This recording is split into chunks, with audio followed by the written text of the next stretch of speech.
This is the Eye for an Eye channel. Welcome to today's show. Just like clockwork, we have our Thanksgiving Psyop, probably with more to come. Now, if you haven't heard the video I did previously, I was talking about potentially something happening at the Thanksgiving Day Parade.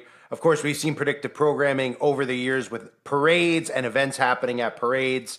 And of course, with all the stuff in the Middle East, they are talking about heightened security threats. We've seen some of these stories in the news of somebody who is of bagel descent being attacked in the streets innocently or at their local bagel building that they go and pray at, getting attacked, and vice versa with Palestinians. So obviously using this conflict to create more division in America.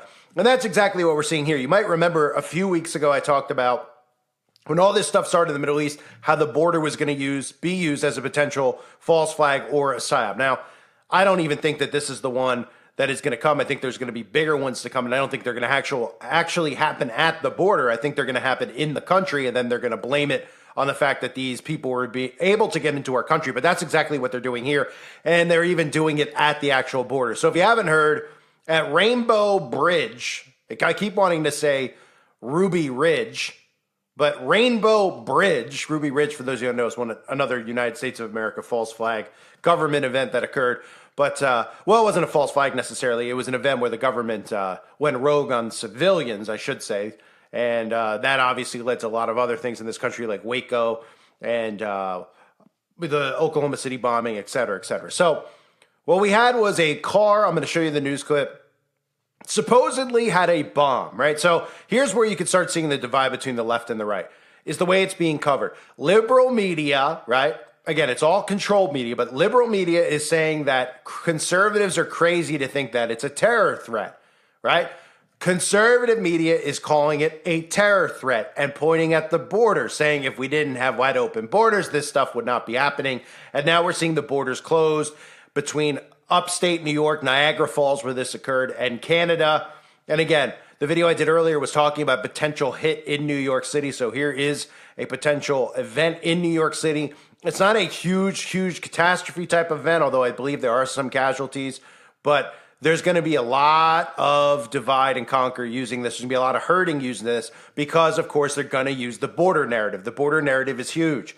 Civilians are going to believe when we're attacked from within that it has to do with these crazy people from other countries getting across our border, when in fact it's going to be from within. It's going to be our own government who's creating these events in our country, blowing up buildings, etc., and then pointing at the border because they expect us to point at the border and shrug their shoulders and say, oopsies, oopsies. And of course, the psychopathic communist liberals will be fine with it because they'll do whatever Big Brother tells them. So here's the story from Rainbow Bridge. We start with breaking news first. The FBI is investigating a vehicle explosion at the Rainbow Bridge crossing in Niagara Falls, New York.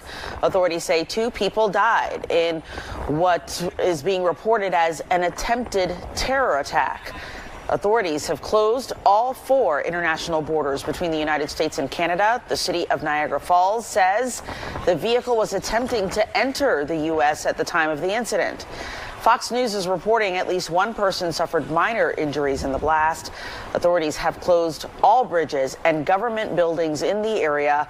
The Buffalo Airport says travelers can expect additional security measures and screenings as well. As more information comes out, we're going to bring you updates when we get them.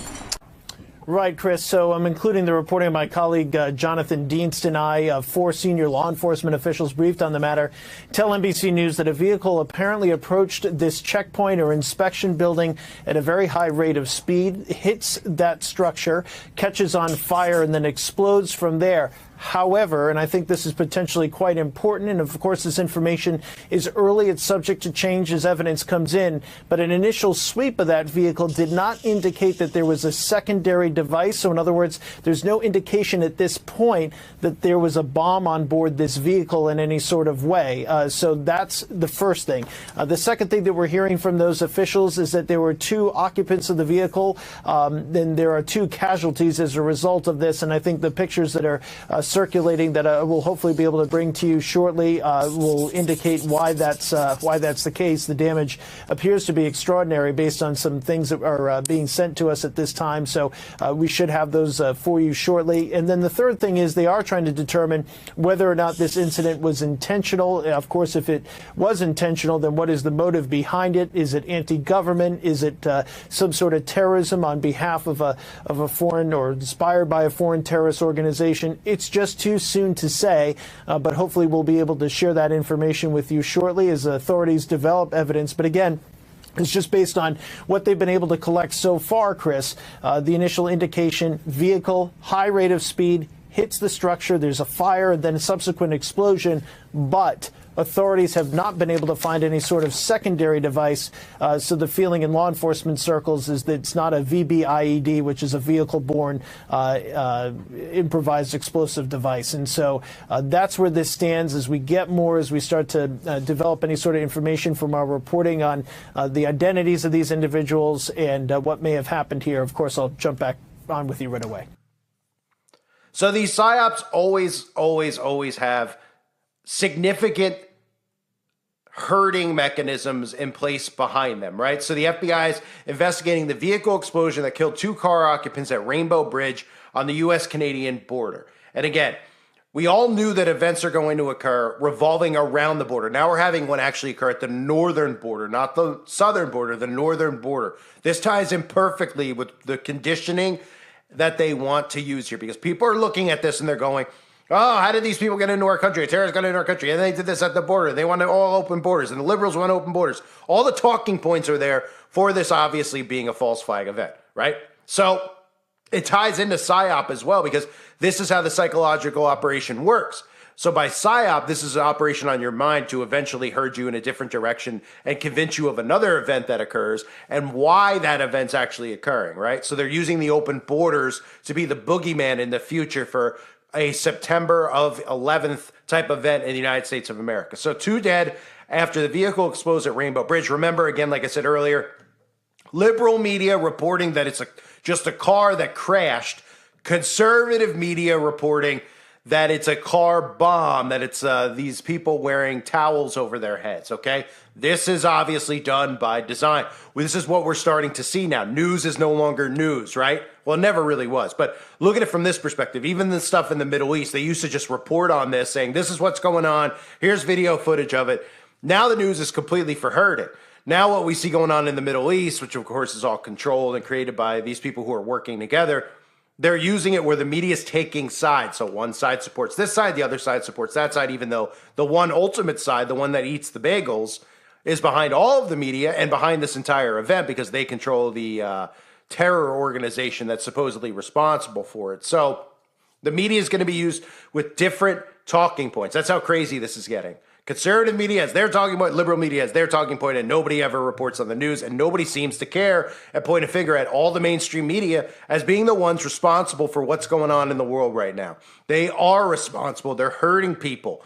They managed to use the mainstream media to get how many billion people to put poison in their bodies? All of that was done through the media. None of it would have occurred if there was no TV or internet. Not one person would have poisoned themselves, right? So they're using the media for so many different things, including behavioral mechanisms, as we see, and of course, poisoning people's minds and judgment, and of course, taking morals away from people. So the vehicle exploded at a checkpoint on the American side of the U.S.-Canada bridge in Niagara Falls Wednesday, leaving 2 people dead and prompting the closing of a 4 border crossing in the area.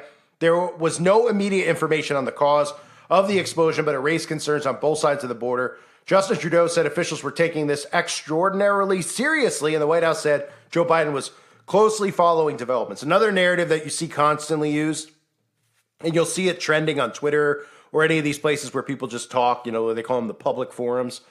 Biden's on vacation, right? Now, obviously, it's Thanksgiving week, so a lot of people are probably on vacation. But this is another narrative they love to use to gaslight conservatives, that he's always on vacation. They do it to each other, right? The mainstream media does this. The left and right do this to each other. When Trump was in office, nobody's ever golfed more than Trump. They love to use this excuse, this mindset that the liberal side's not working, the conservative side's not. Guess what? None of them are working. Even the people who show up aren't working.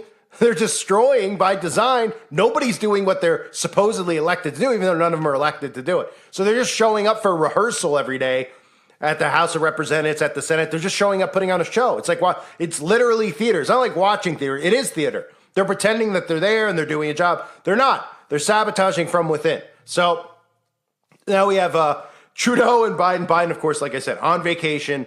Even though it's Thanksgiving, the conservatives will be all riled up about that. And this plays right into it, making them angry, wanting change, wanting and rallying behind Trump, and eventually to be herded. The two deceased people were in the vehicle, law enforcement officials said. The official was not authorized to discuss details of the investigation publicly and spoke on condition of anonymity. This is obviously a very serious situation in Niagara Falls, said Trudeau. The U.S. FBI's field office in Buffalo was investigating the blast along with other agencies. So I'm covering this to show you, too, that you're going to see this both side media, right? And this is what they want.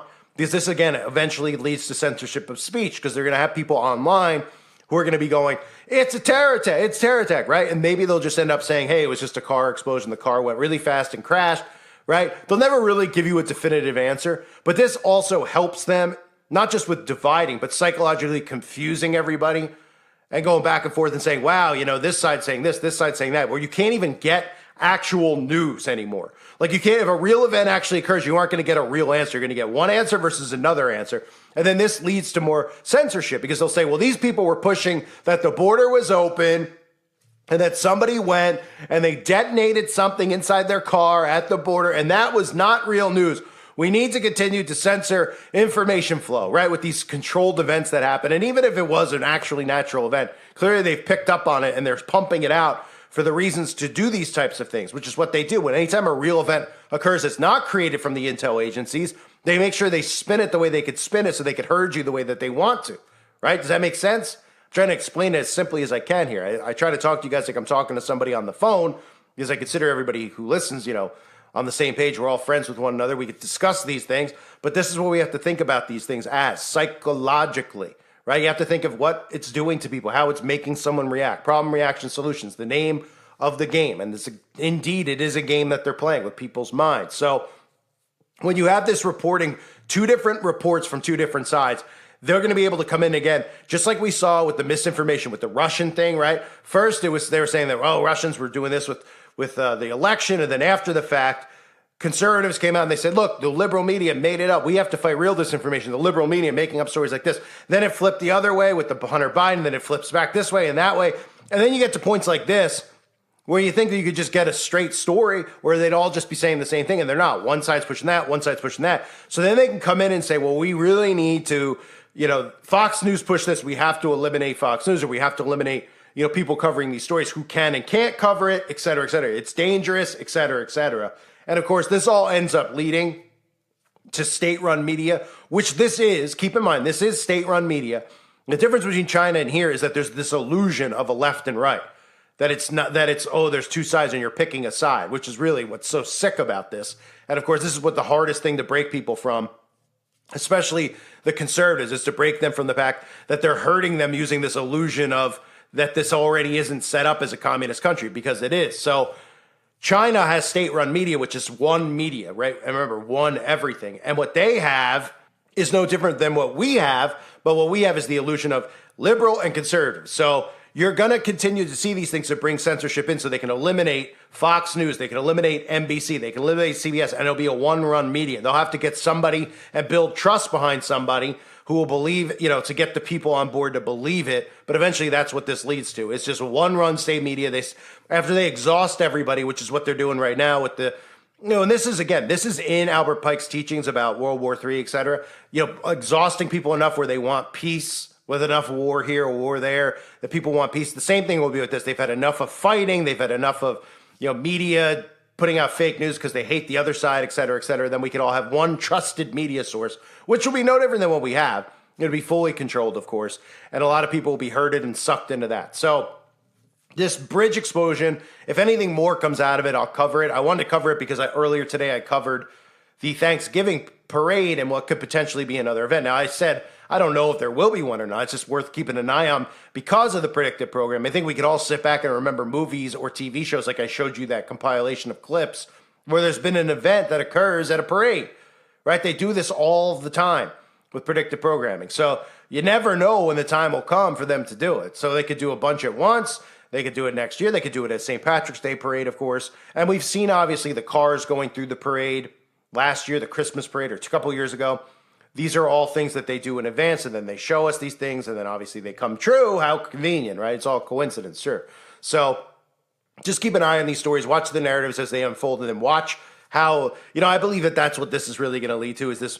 The story mainly is going to be the conservatives screaming about the border, the liberals going, oh, look, they're even making it up. This is just a guy that's an American citizen. He crashed his car, probably go that route. And they're saying that it's a Taliban with a bomb in his car, et cetera, et cetera. And look, they were pushing misinformation, and then they want to bring more censorship in, and then it discredits everybody who's anti Big Brother. Really, it helps discredit that as well. So keep an eye on the story and keep an eye on the narratives. That's the most important thing. Watch the narratives. I thank everybody for being here. Hope you're all well. God bless you as always and your families.